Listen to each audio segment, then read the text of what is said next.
¿Qué tal? Hoy vamos a meternos de lleno en un tema que, de una forma u otra, nos toca a todos, la autoestima. Vamos a desglosar qué es en realidad, cómo nos pega en el día a día y lo más importante, qué herramientas prácticas podemos empezar a usar para fortalecerla. Arranquemos con esta construcción. Para empezar, vale la pena hacer una pequeña pausa y pensar en esa voz, esa que está siempre dentro de nuestra cabeza comentando todo lo que hacemos. ¿Es una voz que nos apoya, que nos echa porras, o es más bien una voz crítica? La forma en que nos hablamos internamente es, en el fondo, el corazón de la autoestima. Muy bien, como en cualquier proyecto de construcción, hay que empezar por los cimientos, por la base. Así que es clave entender primero qué es exactamente la autoestima y de dónde sale.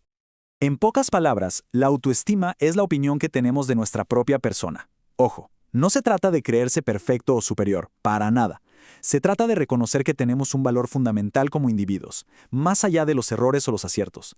Es, digamos, el pilar sobre el que construimos cómo nos relacionamos con el mundo y con nosotros mismos. Y lo más interesante es que la autoestima no es algo estático.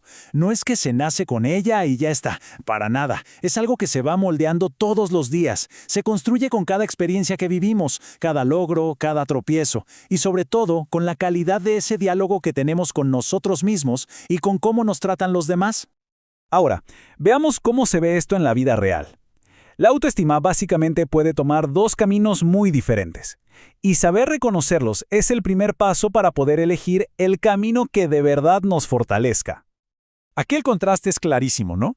Miren, una autoestima sana es como un buen jardinero. Sabe que las plantas no son perfectas y ve cada error, cada hoja seca, como abono para crecer más fuerte. Por otro lado, una baja autoestima es como un juez súper estricto, uno que se enfoca en el miedo a fallar, que vive comparándose con los demás y al que le cuesta muchísimo proteger su propio espacio. Uf, este es el sonido típico de una baja autoestima. Pasa algo chiquito, como que se cae un vaso de agua, y la voz interna lo convierte en una declaración total: soy un desastre. Es una generalización brutal a partir de un error mínimo. Pero, del otro lado, con una autoestima saludable, la película es completamente distinta. El mismo error no define a la persona, es simplemente algo que pasó, un evento del que se puede sacar un aprendizaje. El enfoque cambia del juicio al crecimiento. Ok, ya vimos los dos caminos, pero entonces surge la pregunta del millón: ¿y cómo saber en qué punto estamos? Bueno, aquí es donde entra una herramienta superpoderosa, la autorreflexión, que funciona como un espejo. Y esto es importantísimo aclararlo. La idea de una autoevaluación no es para ponerse una nota, un puntaje o para juzgarse. Para nada. Es simplemente una forma de mirarse con honestidad, de entender qué patrones de pensamiento tenemos ahora mismo y reconocer desde dónde estamos empezando a construir. El proceso en sí es bastante sencillo. Primero, se trata de reflexionar sobre distintos aspectos de la vida. Después, de buscar patrones, o sea, qué pensamientos se repiten, qué sentimientos aparecen seguido. Y por último, algo que es fundamental: identificar las fortalezas que ya se tienen. Porque siempre hay algo positivo desde donde empezar a construir. Y bueno, ¿sobre qué se puede reflexionar? Aquí hay algunas áreas clave. Como ven, la autoestima no es algo abstracto. Se nota en cómo nos valoramos, en la confianza que tenemos para enfrentar retos, en qué tan sanas son nuestras relaciones y sobre todo en cómo practicamos el autocuidado. Perfecto. Ahora que ya nos vimos en el espejo, es momento de pasar a la acción. En esta sección vamos a ver la caja de herramientas, o sea, esas estrategias prácticas que podemos usar todos los días para construir y fortalecer nuestra confianza. La primera herramienta es quizás la más poderosa de todas: reprogramar esa conversación interna. Un ejercicio genial es preguntarse ante la autocrítica: ¿yo le diría esto a mi mejor amigo o amiga? La respuesta casi siempre es no.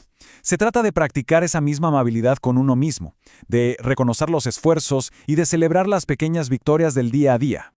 La confianza no llega por arte de magia, se construye con acciones. Por eso, es clave hacer actividades que nos hagan sentir capaces, competentes. Y aquí hay un punto fundamental: hay que permitirse cometer errores. Entender que equivocarse no es fracasar, sino que es parte del aprendizaje, nos da la libertad de intentar cosas nuevas sin miedo. Y finalmente, la tercera herramienta tiene que ver con proteger nuestra energía y nuestro entorno. Esto significa cuidar la salud física y emocional, aprender a poner límites y a decir que no cuando es necesario. También rodearse de gente que nos apoye y nos valore. Y es vital recordar que buscar ayuda en alguien de confianza no es de débiles, sino todo lo contrario, es una señal de fortaleza. Y para cerrar, nos queda una última reflexión.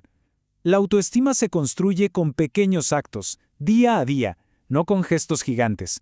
Entonces, la pregunta que queda flotando es, ¿cuál podría ser esa sola cosa amable que cada quien puede hacer por sí mismo hoy? Ese simple acto puede ser el primer ladrillo en este importante camino de construcción.